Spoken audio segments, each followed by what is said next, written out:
कानून की दृष्टि से हम एक संस्था है।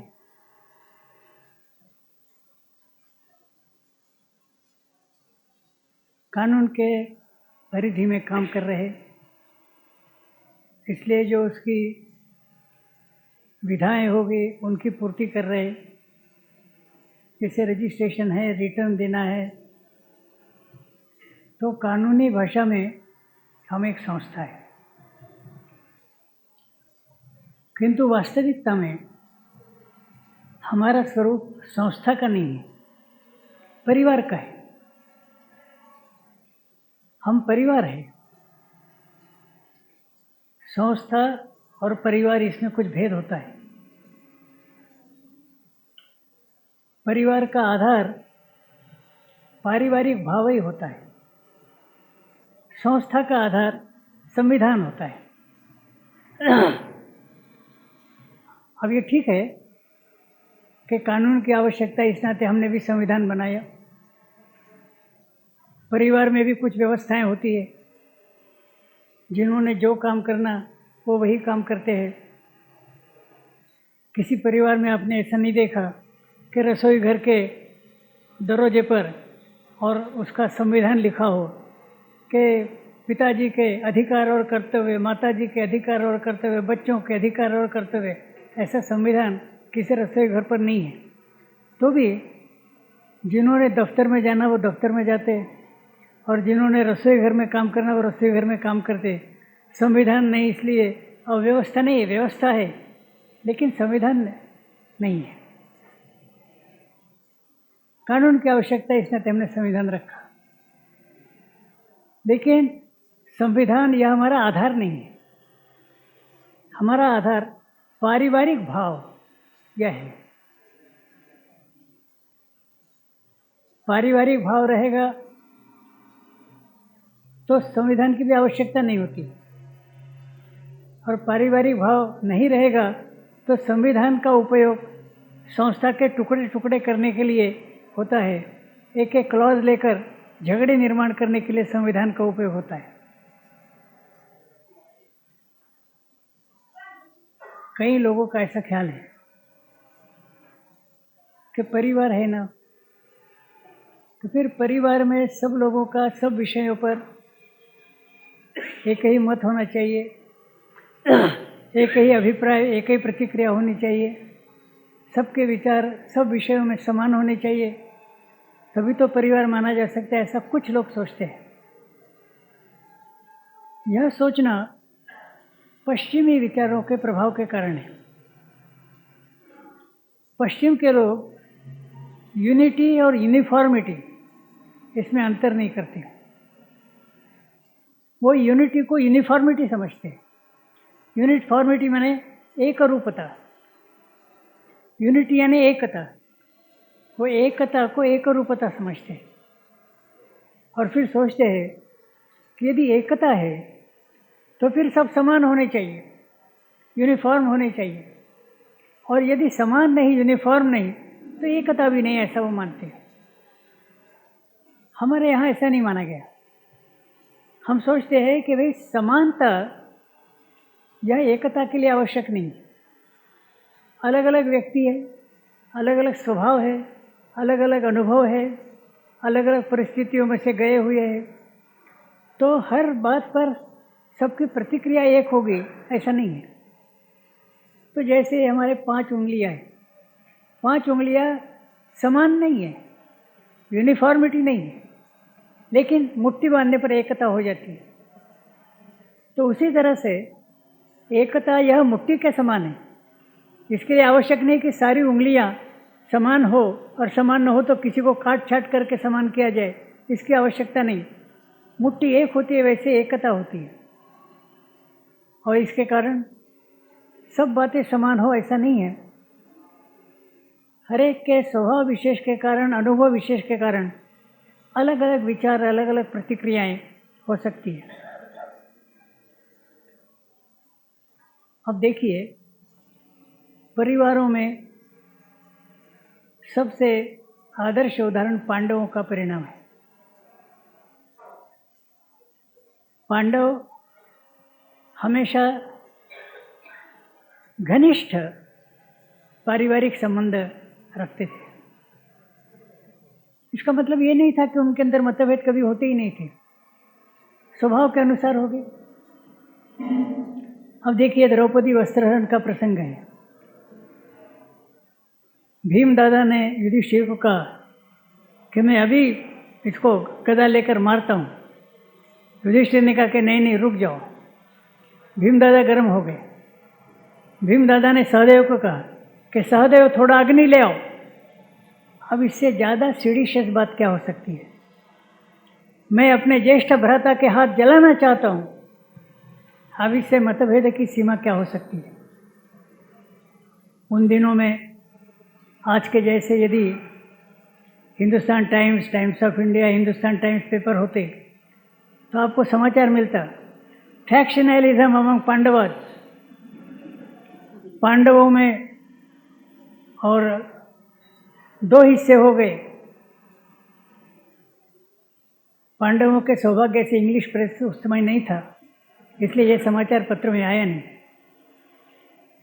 तो इससे ज़्यादा कि मैं अपने ज्येष्ठ भ्राता के हाथ जलाना चाहता हूँ, किंतु इसके कारण दो धड़े हो गए, ऐसा नहीं है। एकता कायम थी, मतभेद थे, मनभेद नहीं था। मन सबका एक था, मत भिन्न भिन्न हो सकते हैं। वैसे देखा जाए तो खुद के साथ भी तो मतभेद होता है। आपने अनुभव किया होगा कि खुद के साथ मतभेद होता है। हमारे एक मित्र थे, राजनेता थे, उनको डायबिटीज़ था, परहेज कभी नहीं करते थे। उनका ऐसा मानना था कि यदि परहेज करना है और मीठा खाना ही नहीं तो जिंदा काहे के लिए रहना, ऐसा वो कहते थे। लेकिन जब ज़्यादा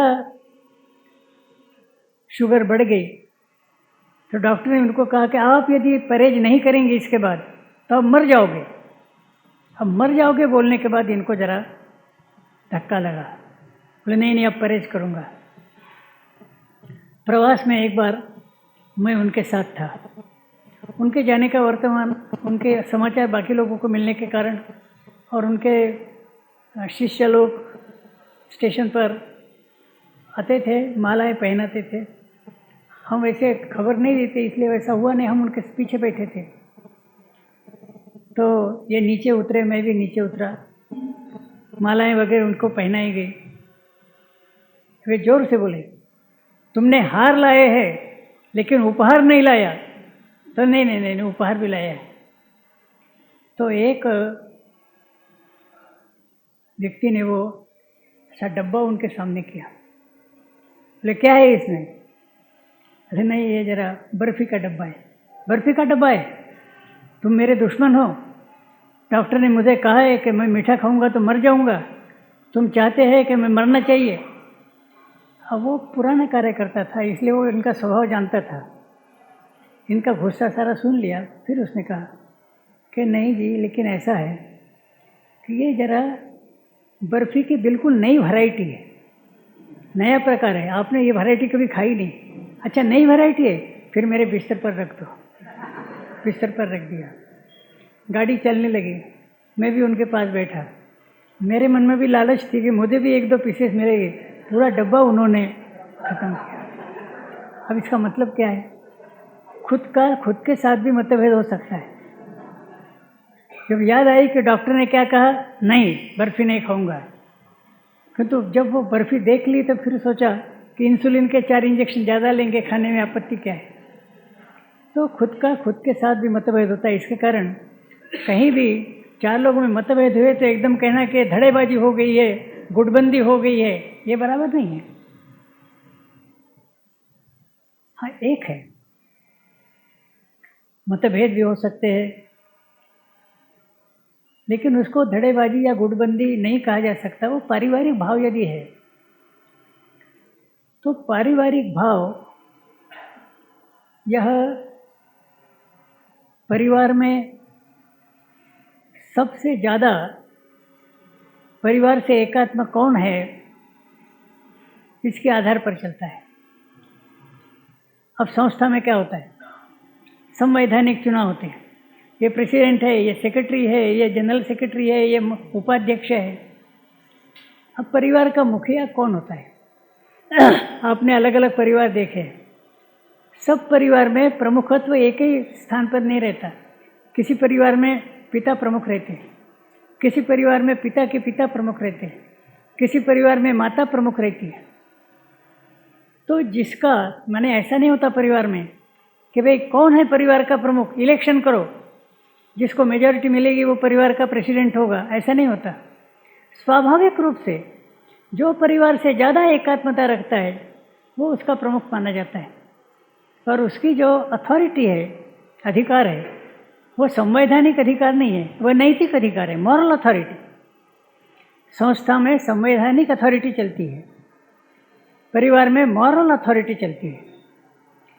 और जिस संस्था में मॉरल अथॉरिटी नहीं, वो संस्था नहीं काम कर सकती।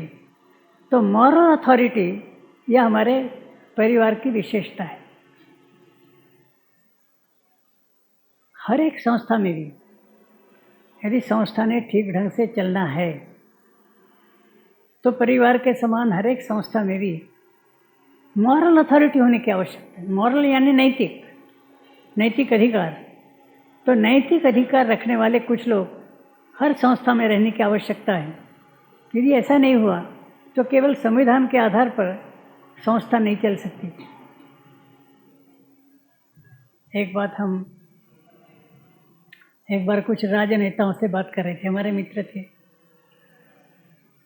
हम यही बात बोले, हमने कहा भाई हर संस्था में मॉरल अथॉरिटी की आवश्यकता है। मॉरल अथॉरिटी नहीं रहेगी तो संस्था नहीं चल सकती। उन्होंने कहा पॉलिटिकल पार्टी में भी, मैंने कहा पॉलिटिकल पार्टी यदि एक पार्टी के रूप में है तो उसमें भी मॉरल अथॉरिटी की आवश्यकता है। आप क्या बोल रहे? बोले अरे बोले पार्टी ही पॉलिटिकल है, वहाँ की अथॉरिटी भी पॉलिटिकल रहेगी, कॉन्स्टिट्यूशनल रहेगी। मॉरल का सवाल वहाँ कहाँ आता है? वहाँ तो सब पॉलिटिकल होता है। मॉरल अथॉरिटी नाम की कोई चीज़ पॉलिटिकल पार्टी में हो नहीं सकती।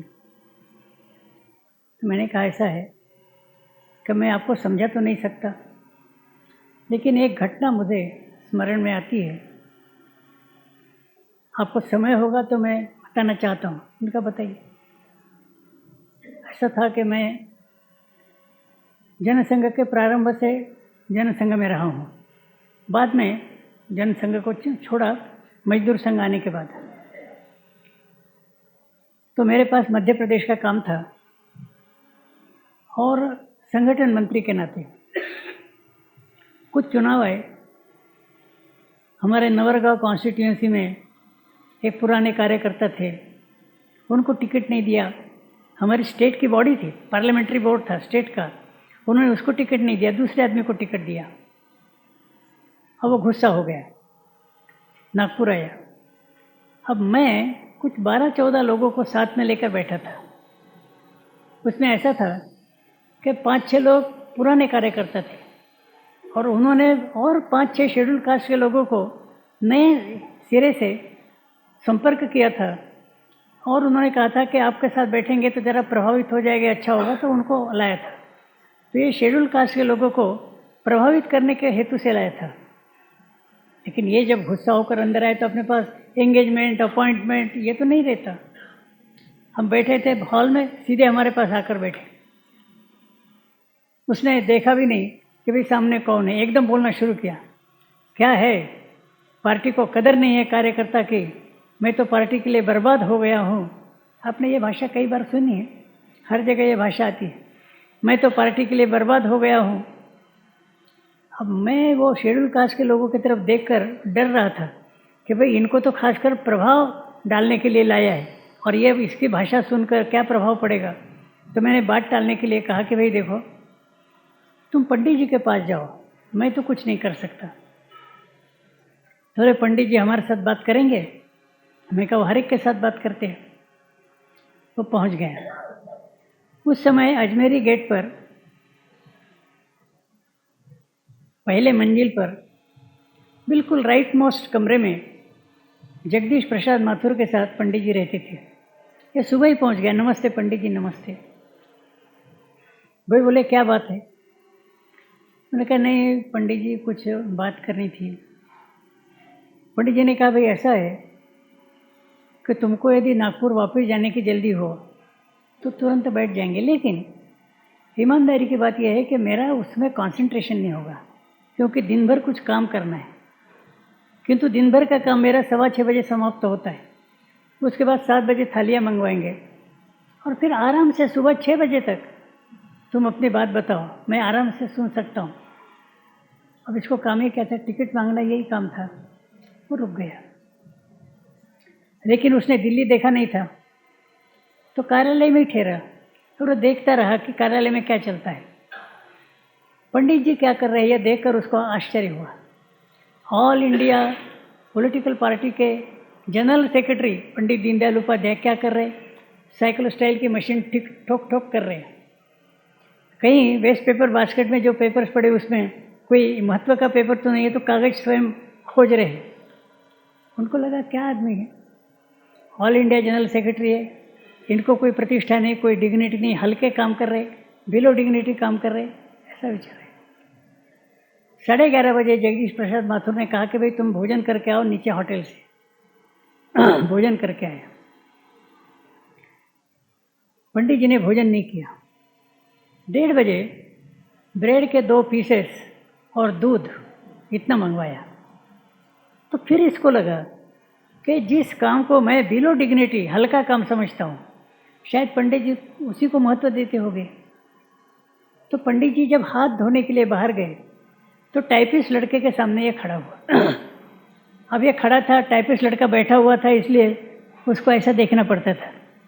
इसने प्रश्न किया क्यों भाई? पंडित जी कहाँ से चुनाव लड़ रहे?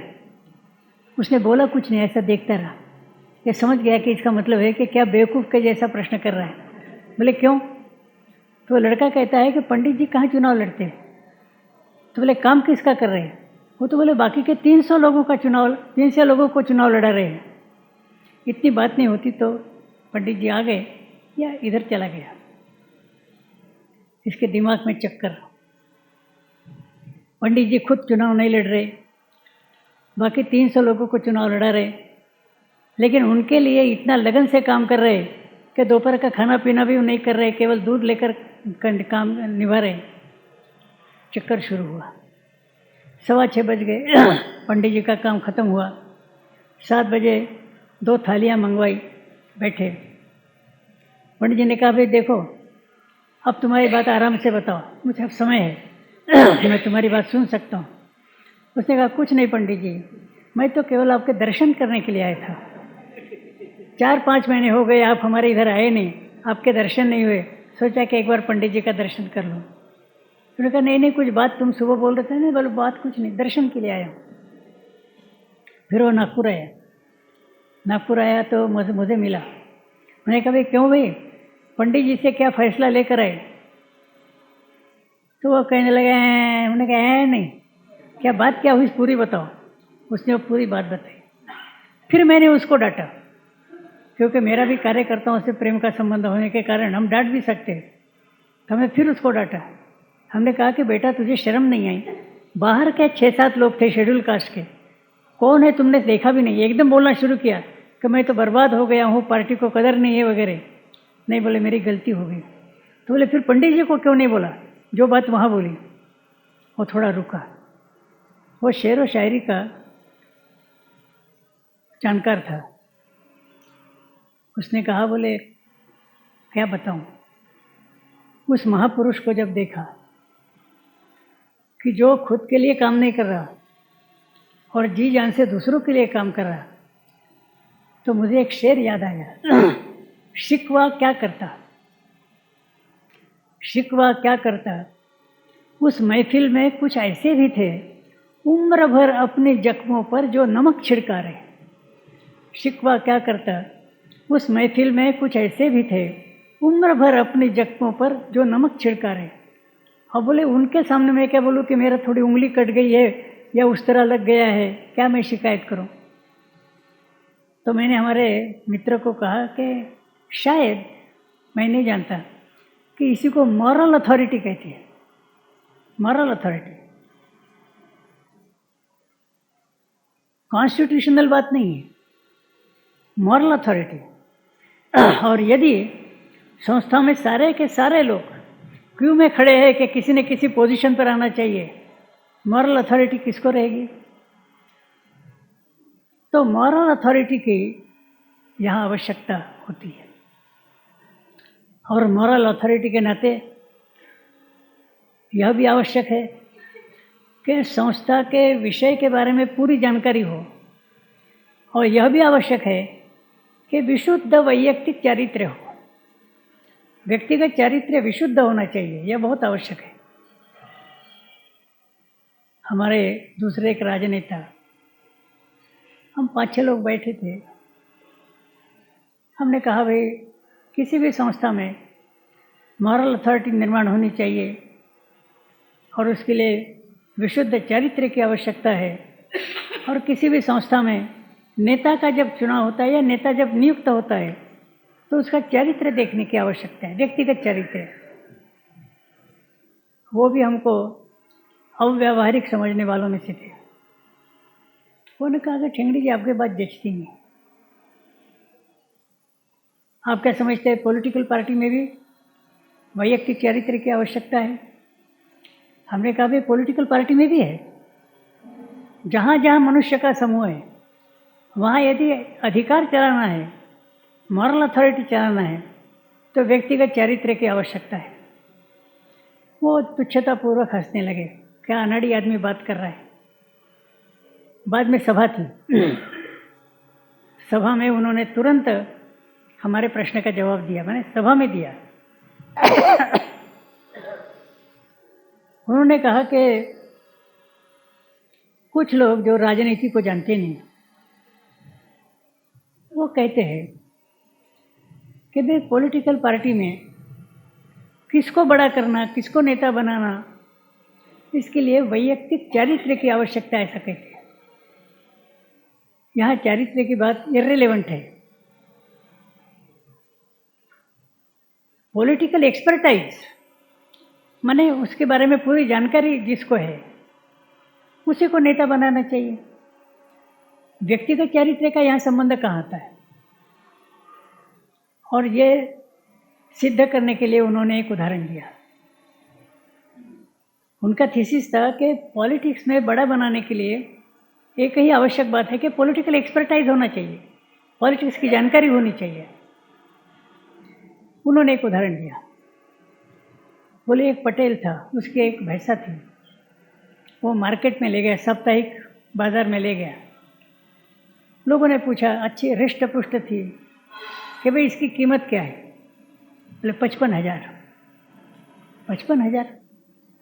एक भैंस की कीमत 55,000, तो क्या कितना दूध देती है? बोले दूध तो देती नहीं, ये गर्भवती रहती ही नहीं। बोले दूध नहीं देती तो इसके 55,000 रुपये कीमत क्यों? बोले सारे दुनिया में इस भैंस के जैसे विशुद्ध चारित्र्य की भैंस और आपको कहीं नहीं मिलेगी। इसके विशुद्ध चारित्र्य की कीमत 55,000 रुपये है। फिर उन्होंने प्रश्न किया कि बोले भैंस जो आदमी खरीदी करता है वो विशुद्ध चारित्र्य के लिए खरीदी नहीं करता, दूध के लिए खरीदी करता है। कितना दूध देती है? तो भैंस के बारे में जैसा है कि दूध कितना देती, ये उसका क्राइटेरियन होना चाहिए, विशुद्ध चरित्र क्राइटेरियन नहीं। वैसे पॉलिटिक्स में पॉलिटिकल एक्सपर्टाइज कितना है, ये क्राइटेरियन होना चाहिए। ये वैयक्तिक चरित्र वगैरह फालतू बातें हैं। सुन लिया, प्रगतिशील नेता थे। किंतु ये बात सही है कि हर संस्था में मॉरल अथॉरिटी की भी आवश्यकता है, और मॉरल अथॉरिटी होने के लिए एक अपरिहार्य गुण यानी वैयक्तिक चरित्र अच्छा होना, और दूसरा गुण कि संस्था का जो कार्य है उसके सभी बारीकियों के बारे में जानकारी रखना। ये दो बातों की वहाँ आवश्यकता होती है। अब देखिए, संस्था को चलाना संविधान के आधार पर और अपने वनवासी कल्याणाश्रम को चलाना पारिवारिक भाव के आधार पर, दोनों में बहुत अंतर है। तो हमारा आधार संविधान नहीं है, संविधान हमारा गुलाम है, हमारा आधार पारिवारिक भाव है। आजकल 47 के बाद लोग समझते हैं कि सब बातें संविधान के आधार पर होती है, संविधान के कारण होती है। ऐसी बात नहीं। अब हमारा भारतीय मजदूर संघ 1955 में स्थापन हुआ। उसका कोई संविधान नहीं था, ऑल इंडिया बॉडी उसकी नहीं थी। 12 साल के बाद 1967 में दिल्ली के कॉन्फ्रेंस में हमने ऑल इंडिया बॉडी का निर्माण किया। तब तक हमारा न कोई प्रेसिडेंट था, न वाइस प्रेसिडेंट था, न जनरल सेक्रेटरी था, कुछ नहीं था। 12 साल के बाद निर्माण हुआ। अपने राष्ट्रीय स्वयंसेवक संघ का देखिए, 25 में संघ निर्माण हुआ और 23 साल तक लिखित संविधान नहीं था। व्यवस्था तो थी, भारतीय मजदूर संघ में भी व्यवस्था थी, जैसे मैंने कहा कि परिवार में भी व्यवस्था होती है। ऑफिस में जाने वाले ऑफिस में जाते हैं, रसोई घर में जाने वाले रसोई घर में जाते हैं, व्यवस्थाएं तो थी। लेकिन जैसे भारतीय मजदूर संघ में कोई लिखित संविधान नहीं था, संघ में भी लिखित संविधान नहीं था। 23 साल के बाद संविधान लिखा गया और वो भी जो व्यवस्थाएं पहले से थी उन्हीं को लिपिबद्ध किया, कहा कि हमारा संविधान है। और कई लोगों को शायद मालूम नहीं है कि इंडियन नेशनल कांग्रेस 1885 में स्थापन हुई। 22 साल तक उसके कोई नियम ही नहीं थे। संविधान की तो बात छोड़िए, कोई उसके नियम नहीं थे। 1908 में पहली बार थोड़े नियम बनाए गए कि भाई सम्मेलन में कैसे व्यवहार करना, और उसका पूरा संविधान 1920 में हुआ। माने 1885 में से कांग्रेस शुरू हुई, 1920 में उसका संविधान पूरा बना। माने ये 35 साल के बाद संविधान बना है। तो संविधान को अधिक महत्व देना, इससे संस्था का लाभ नहीं होता। संविधान यह हमारा आधार नहीं, संविधान हमारा गुलाम है और पारिवारिक भाव यही हमारा आधार है। इस आधार पर हमने संस्था को चलाना है। वैसे हमारे सामने कितने काम हैं, इसका विचार पिछले 2 दिन हुआ और भी आने वाले दिनों में इसका विचार होगा। तरह तरह के काम हमारे सामने हैं। शिक्षा क्षेत्र की आवश्यकता ध्यान में रखकर कुछ स्कूल्स और प्रोजेक्ट शुरू किए हैं, उनको चलाना है। भाव जागरण के नाते विस्तृत सर्वव्यापक संपर्क करना है। जो शोषण होता है उसको रोकने के लिए संघर्ष करना है। तरह तरह के काम हमारे पास है, लेकिन उसके लिए मजबूत संगठन की आवश्यकता है। और मजबूत संगठन यानी मजबूत पारिवारिक भाव, यह बात हम ध्यान में रखें। अब संगठन मजबूत करने के दृष्टि से हमारे सामने राष्ट्रीय स्वयंसेवक संघ का आदर्श है। ये तो बात ठीक है कि संघ के सामने केवल संगठन यही एक काम है और हमारे सामने दूसरे कुछ काम होने के कारण संगठन की आवश्यकता है अन्य कामों के लिए भी। लेकिन अन्य काम हमारे सामने होने के कारण केवल संगठन का विचार हम नहीं कर सकते। यह तो बात ठीक है। एक बार 1953 में 52 में पंडित दीनदयाल जी मद्रास में गए थे। रात के समय अनौपचारिक वार्ता चली। एक स्वयंसेवक खड़ा हुआ, संघ शिक्षा वर्ग में एक स्वयंसेवक खड़ा हुआ। पंडित जी आप प्रचारक है? हाँ। जिन राज्यों में जनसंघ का काम चलता है वहाँ प्रचारक कोई दिया गया है संगठन मंत्री के नाते? बोले हाँ। तो फिर उसने पूछा कि आप पक्षपात क्यों करते हैं? संघ में है वो भी प्रचारक है, जनसंघ में है उसको संगठन मंत्री क्यों कहा जाता है? उसको भी प्रचारक कहना चाहिए। तो पंडित जी ने कहा कि इसका कारण ऐसा है कि संघ में प्रमुख काम संगठन का ही है, इसलिए प्रचारक पूरी ताकत संगठन में ही लगाता है। तो संगठन में पूरी ताकत लगाते समय थोड़ा बहुत उसको रिमाइंड करना कि भाई ज़रा प्रचार की भी आवश्यकता है, इसलिए उसको प्रचारक कहा गया। और पॉलिटिकल पार्टी में केवल प्रचार ही प्रचार चलता है, तो वहाँ इसकी भी कुछ जानकारी हो, थोड़ा रिमाइंड करना कि नहीं संगठन की तरफ भी ध्यान देना चाहिए, इसलिए उसको वहाँ संगठन मंत्री कहा गया। ऐसा एक्सप्लेनेशन पंडित जी ने दिया। अब वो सीरियसली दिया, गंभीरता से दिया या मजाक में दिया, ये तो जानते नहीं, लेकिन ऐसा एक्सप्लेनेशन पंडित जी ने दिया था। तो सारे जो अपने को काम करने हैं, आखिर उसका आधार संगठन है। और संगठन मजबूत कैसे होता है, कैसे बिखर जाता है, इसके बारे में बारीकी से सोचने की आवश्यकता है। मैंने आपको परसों बताया कि मैं कुछ दिन इंटक में था और उस समय के कांग्रेसी नेता, उनके साथ हमारा बहुत अच्छा संबंध था। रविशंकर जी शुक्ला, द्वारका प्रसाद जी मिश्र वगैरह।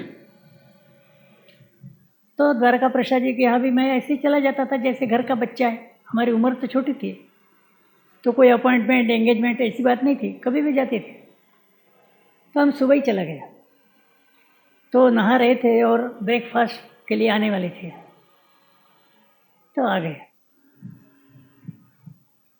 वो ये सोचते थे कि भाई ये संघ का है, प्रचारक है, इसके कारण इसका हमारा मतभेद हुआ तो भी ये धोखा नहीं देगा, विश्वासघात नहीं करेगा, ये दोनों को पूरा विश्वास था। इसलिए वो अपनी मन की बात हमारे साथ बोलते थे। तो उस दिन उन्होंने एक बात कही, बोले तुमको एक बात बताऊं, तुम्हारे संघ पर पाबंदी थी, 1 साल के लिए थी, अब साल समाप्त होते आया, तो पंडित जवाहरलाल नेहरू के सामने सवाल आया कि साल समाप्त हो जाएगा तो पाबंदी भी समाप्त हो जाएगी, तो ये पाबंदी फिर से कायम रखनी है या समाप्त होने के बाद फिर इनकी शाखाएं शुरू हो जाएगी, क्या करना चाहिए? शाखाएं शुरू होने देनी चाहिए या फिर से पाबंदी लगानी चाहिए नोटिफिकेशन के द्वारा? तो इसका विचार करने के लिए उन्होंने सभी राज्यों के गृह मंत्रियों को अपने पास बुलाया था और पहले सूचना थी कि इस पर विचार करना है। बोले मैं गया और जानबूझकर पंडित जी को चिढ़ाने का विचार किया। मुझे बुलाया, पंडित जी ने कहा भाई बताओ इसका क्या करना है? तो बोले जानबूझकर चिढ़ाने के लिए। मैंने कहा पंडित जी आप क्यों पूछ रहे? आप तो आरएसएस को बढ़ावा देना चाहते, मैं बढ़ावा देना चाहता हूँ? मैं तो आरएसएस को ख़त्म करना चाहता हूँ, ये क्या कह रहे आरएसएस को बढ़ावा दे रहे? मैंने कहा कि आपने यही तो किया है, अब आपने हज़ारों लोगों को जेल में डाला, वो सब संघ के थे क्या? फिर हज़ारों लोगों के इतने रिश्तेदार हो गए, इतने मित्र हो गए, सब लोगों को आपने अपना दुश्मन बनाया और जो संघ के नज़दीक नहीं थे उनको संघ के पास गोद में ढकेल दिया, तो आप तो संघ को बढ़ावा दे रहे। ऐसे वो बोल रहे थे, इतने में कोई बाहर से आदमी आ गए तो हमारी बात रुक गई, बात वहीं रुक गई। अब मैं चूँकि हमारी उम्र भी कम थी और एकदम बोलना भी ठीक नहीं था, तो मैं कुछ बोला नहीं। लेकिन हमारे मन में प्रश्न आया कि जवाहरलाल जी ने जो संघ को ख़त्म करने के लिए किया, उसके अलावा और क्या रास्ता है? जिस संस्था को आप ख़त्म करना चाहते हैं उसको दबाने के लिए, कुचलने के लिए और क्या रास्ता हो सकता है? उनके लोगों को जेल में डालना, उनके लोगों को दंड करना, उनके लोगों का टॉर्चर करना, इसके अलावा क्या रास्ता हो सकता है? मन में विचार आया। लेकिन मौका देखकर बोलना था ना। 3-4 दिन के बाद ऐसा मौका आया। तो मैंने कहा उन्होंने पंडित जी, और उस दिन आप बोलते बोलते रुक गए थे। बोले क्या है? मैंने कहा वो पंडित जी के बारे में बोल रहे थे, तो क्या सवाल है तुम्हारे मन में? मैंने कहा मेरे मन में ये सवाल है कि आपने कहा किंतु किसी भी संस्था को ख़त्म करने के लिए इस तरह का ही रास्ता हो सकता है, और क्या हो सकता है? वो हंसने लगे। बोले ऐसा है कि ये तो बड़ा द्राविड़ी प्राणायाम होता है। द्राविड़ी मैंने सीधा प्राणायाम ये होता है, द्राविड़ी प्राणायाम यानी ऐसे नाक पकड़ना। तो ये जो है कि जेल में डालना, टॉर्चर करना, सज़ा देना, दंड देना, ये तो बड़ा द्राविड़ी प्राणायाम है। तो हमने कहा फिर सीधा प्राणायाम कौन सा होता है? बोले सीधा प्राणायाम ये है कि जिस संस्था को आप ख़त्म करना चाहते हैं, मनोविज्ञान के आधार पर यह रास्ता आप लीजिए। मनोविज्ञान के आधार पर कि उस संस्था में कंफर्ट लविंग कैडर्स और स्टेटस कॉन्शियस लीडर्स में निर्माण कर दीजिए, दोनों बातें मनोविज्ञान के अनुकूल है। कंफर्ट लिविंग कैडर्स यानी सुख सुविधा, सुखासीन, सुखासक्त, आराम परस्त कार्यकर्ताओं को उनके बनाइए और स्टेटस कॉन्शियस लीडर्स बने उनके नेताओं को स्टेटस कॉन्शियस बनाइए, माने प्रतिष्ठा का उनके मन में विचार डाल दीजिए कि उनकी प्रतिष्ठा कैसी है। अब उस समय तो मैं समझा ही नहीं। कार्यकर्ताओं को आराम परस्त, सुखासीन, सुखासक्त बनाना यह एक, और नेताओं में स्टेटस कॉन्शियसनेस, प्रतिष्ठा का भाव निर्माण करना दूसरा। अब इसका अर्थ समझने की बुद्धि उस समय तो मेरे पास नहीं थी, मैं बात भूल गया। लेकिन अचानक 1976 में इस बात पर प्रकाश डालने वाला एक संभाषण हुआ। आचार्य दादा धर्माधिकारी पास पहुँचे, कुछ चर्चा चल रही थी, तो उन्होंने कहा ऐसा है कि हमारे लोगों ने बड़ी गलती की। आचार्य विनोबा भावे, जयप्रकाश नारायण, मैं, हम तीनों थे और हमारे हाथ से गलती हुई। क्या हुआ? बोले ऐसा था कि स्वराज्य प्राप्त हुआ 47 में। अब जैसे मैंने परसों बताया कि उनके गांधी जी के 2 प्रवाह थे, एक रचनात्मक, एक पॉलिटिकल। तो पॉलिटिकल का कांग्रेस, रचनात्मक का ये सर्वोदय वाले। तो कांग्रेस ने सोचा कि अपने गुरु भाई है, इनकी सहायता करना अच्छा है, ज़्यादा फैसिलिटीज, ज़मीन, बिल्डिंग, पैसा, वाहन, मोटर कार, प्रवास की सुविधाएं, इतना देने से अपने गुरु भाइयों का लाभ होगा। इसलिए सद्भावना से उन्होंने ये दिया। हमने भी सोचा कि हमने मांगा तो नहीं था, लेकिन यदि सद्भावना से सरकार दे रही है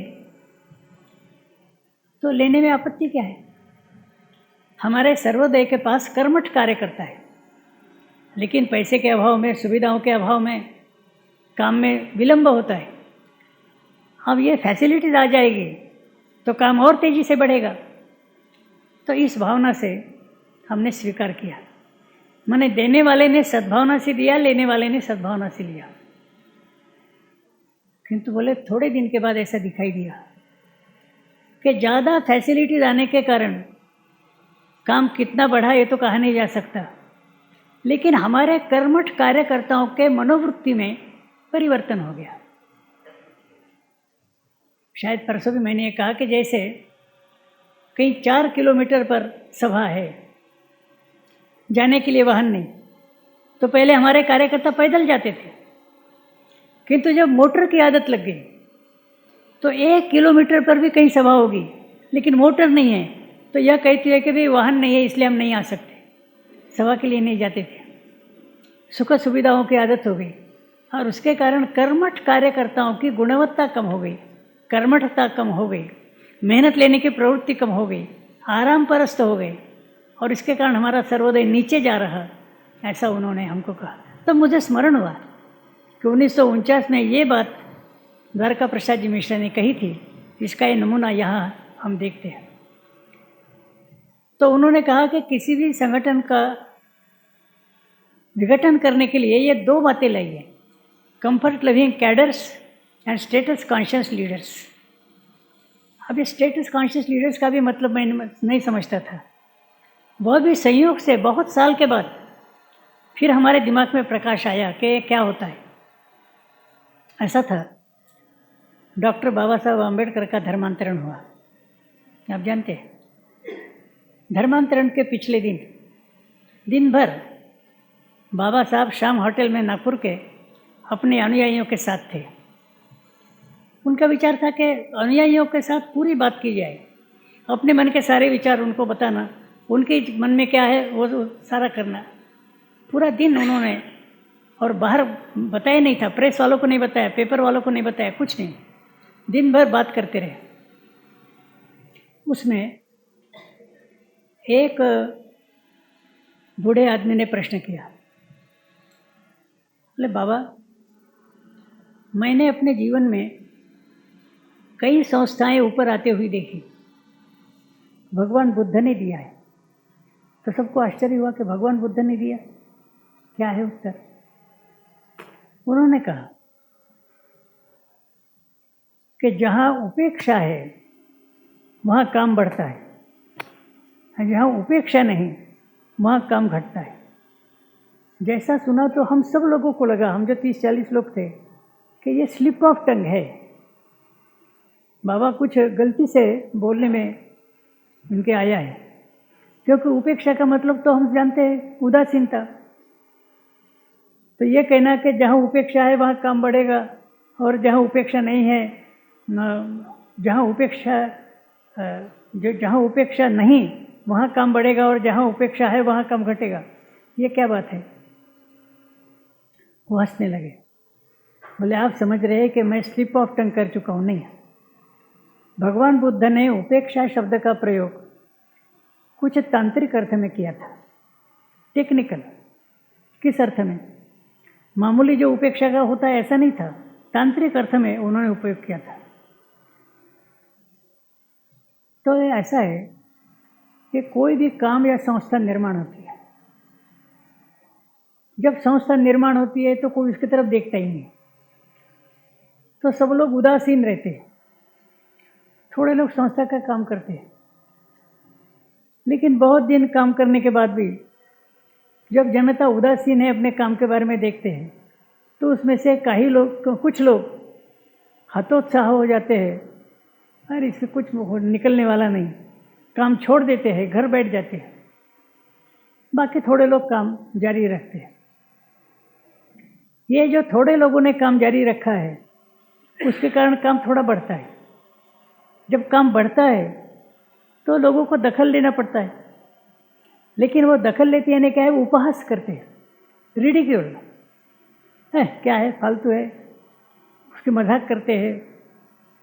अब जब लोग काम करने वाले में से लोग देखते हैं कि हमारा उपहास हो रहा, तो उपहास के कारण भी कुछ लोग नर्वस हो जाते हैं, निराश हो जाते हैं, काम छोड़ देते हैं, घर में बैठ जाते हैं। फिर भी थोड़े लोग काम और जारी रखते हैं,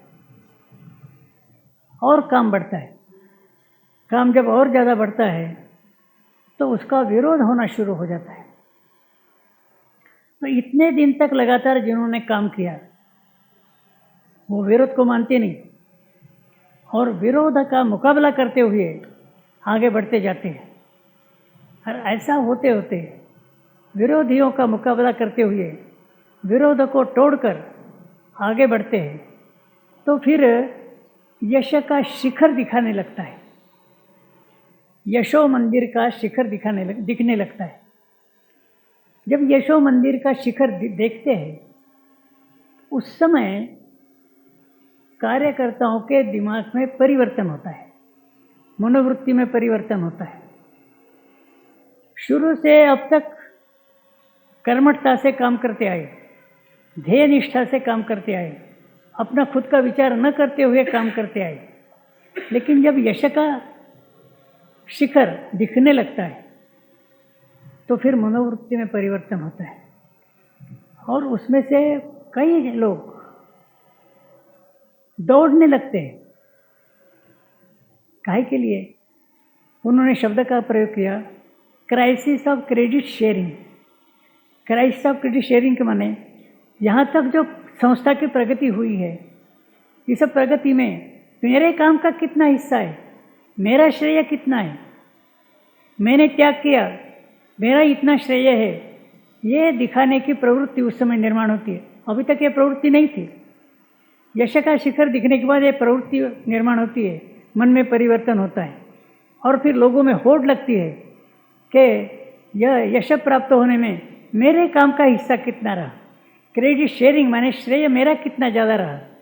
तो क्राइसिस ऑफ क्रेडिट शेयरिंग होता है, और सब दौड़ने लगते हैं ज़्यादा क्रेडिट लेने के लिए। उस समय जो संस्था के प्रमुख लोग हैं, संस्था के प्रवर्तक हैं, संस्था के संचालक हैं, वो यदि उपेक्षा वृत्ति धारण करते हैं कि जाने दीजिए, इनको दौड़ने दीजिए, हम तो अपने घर बैठेंगे, अपने को कोई क्रेडिट शेयरिंग करना नहीं है, मैंने कितना काम किया, मेरा श्रेय कितना है काम के बढ़ने में, ये दिखाने की कोई आवश्यकता नहीं, हम अपने बैठे यह उपेक्षा भाव जब प्रमुख प्रवर्तकों के संचालकों के मन में रहता है तब संस्था आगे बढ़ती है। और ये जो प्रवर्तक संचालक प्रमुख लोग ये भी इस होड़ में लगते हैं क्रेडिट शेयरिंग के कि मेरा श्रेय कितना है, तो संस्था का काम घटता है। ये उपेक्षा का अर्थ भगवान बुद्ध का था, ऐसा उन्होंने बताया। उस समय मुझे स्मरण हुआ, मैं ये लगभग 56 की बात है। उस समय मुझे स्मरण हुआ कि 1949 में मिश्र जी ने जो कहा था, द्वारका प्रसाद जी ने, स्टेटस कॉन्शियस लीडर्स, उसका मतलब क्या होता है कि जब प्रतिष्ठा का भाव नेताओं में निर्माण होता है तो संस्था का काम घटता है। आज तो ये महान संकट है हमारे सामने, स्टेटस कॉन्शियसनेस का महान संकट आज देश में है। सारा वायुमंडल ऐसा है, 47 के पहले ऐसा नहीं था, कि तो आज सारा वायुमंडल ऐसा है। सामंतवादी प्रवृत्ति है, नेताओं के पीछे चक्कर काटना, मिनिस्टरों के पीछे चक्कर काटना, गणेश प्रदक्षिणा करना, ये सारा चलता है। चापलूसी चलती है, खोशामदखोरी चलती है। नेता भी खुश रहते हैं, जानते हुए भी कि ये झूठ बोल रहा है। किसी ने कहा कि वाह, आपके जैसा कोई नेता ही नहीं है, तो किसी को भी यह बात जच सकती है। आपने किसी को भी यदि कहा, करे बाकी लोग उसको प्रेसिडेंट बनाया, प्रेसिडेंट होने की तो तुम्हारी योग्यता है, उसके तुलना में तुम्हारा त्याग और तुम्हारी योग्यता ज़्यादा है, ऐसा भी बताया, तो ये बात जचने में समय नहीं लगता। और नेता लोग भी इसको प्रोत्साहन देने वाले होते हैं। तो आज सारा वायुमंडल ये स्टेटस कॉन्शियसनेस का हो जाता है। उदाहरण के लिए आप देखिए कि मैं यहाँ भाषण दे रहा हूँ, यहाँ से कोई आदमी दिल्ली आ जाता है, हमारे घर आता है, वो कहता है वाह ठेंगड़ी जी, कमाल किया आपने।